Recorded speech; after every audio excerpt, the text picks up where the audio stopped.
Hi, this is Kendra Nielsen-Miles. I am a certified health education specialist and yoga instructor, and this is the Restored Wellness Podcast. Restored Wellness is a podcast that brings you information and resources for restoring function, hope, and patient empowerment.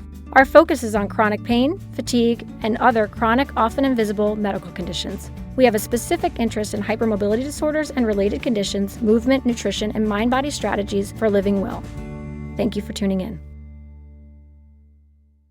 So I'm Kendra Nielsen-Miles. This is the Restored Wellness Podcast, and we're here with Dr. Linda Bluestein, who has just opened her new practice. I've shared an article about her before. She's going to do a webinar for EDS Wellness coming up on dancers and hypermobility and at-risk athletic populations or communities.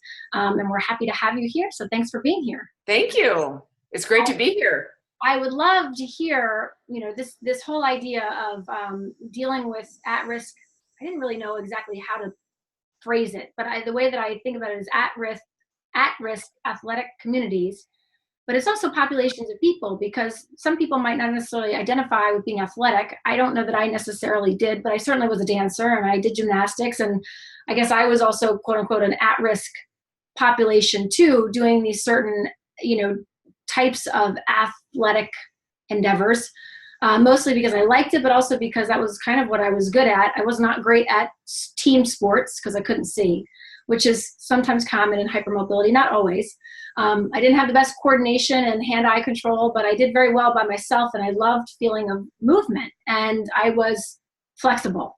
At the time, I didn't know that I was hypermobile. I wasn't as flexible as my other friend or my best friend, Ann, at the time, but I loved to dance, and I'd spend hours in my living room.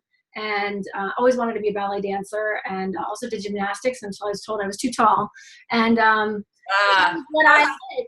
So I think in a lot of ways, because I didn't excel exactly, I think it somewhat helped my joints from damage. But I would love to hear more about your research and what you've done and your presentations, because I know you've presented to a few different communities and dance populations and companies. So tell me more about what you found and what you've discovered and your background too. So, thank you, Kendra, for giving me the opportunity to chat. I always enjoy getting to visit with you about our common interest in helping people that have Ehlers-Danlos syndromes and related disorders, and getting information out to them to help them live a better quality of life. And it's exciting to now be able to share information that I'm also gaining from my patient population as well. And as you're alluding to, there's definitely a very high percentage of people in my clinic that have a history of having danced or done gymnastics or things of that sort.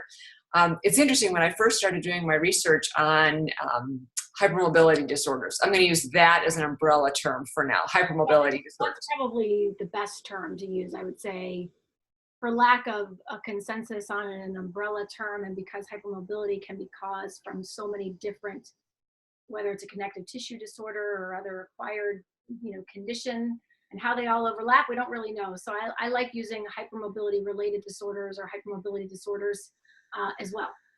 So we'll kind of use that as the umbrella term, but I think it's helpful for people to get information so that they can get a better grasp as to how to treat their body in a way such that they can, whether it's dance or gymnastics, and for the purpose of the podcast, I might often refer to dance, but I'm going to be using that as kind of the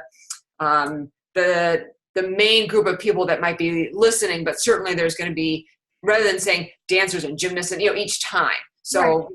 We're going to use that. Dance. Yeah, we're going to, so if you're a gymnast, you just substitute the word gymnast for dancer in most any of these elements, and you're going to be yoga there too. Right. Yeah. All right. Or if you're a circus performer, a rhythmic gymnast or whatever. But joint hypermobility is very, very important for these people, because they're often drawn to these things because they are more flexible. So they, like, as you alluded to, they can succeed at gymnastics, at dance, at cheerleading, and various other sports. In fact, even sometimes for musicians, if they're hypermobile, they are more successful because of their ways that they're able to manipulate things like their hands. They can reach things. Right, right. So you're right. There's several different populations that we need to consider being at risk. There are other athletic populations as well. And so when we think about those populations, it's very helpful to let them know, well, what is joint hypermobility and what are the things that go into that? And what does it mean to be flexible in a good way? And what does it mean to be maybe flexible in a way that is not good, stretching to the point where you're stretching your joint capsule and potentially risking tearing your labrum in your hip? That's not good. Right. So when Like I always say is hypermobility and flexibility are not one and the same. They are autonomous. They correct. can be together, but a lot of people tend to mix them up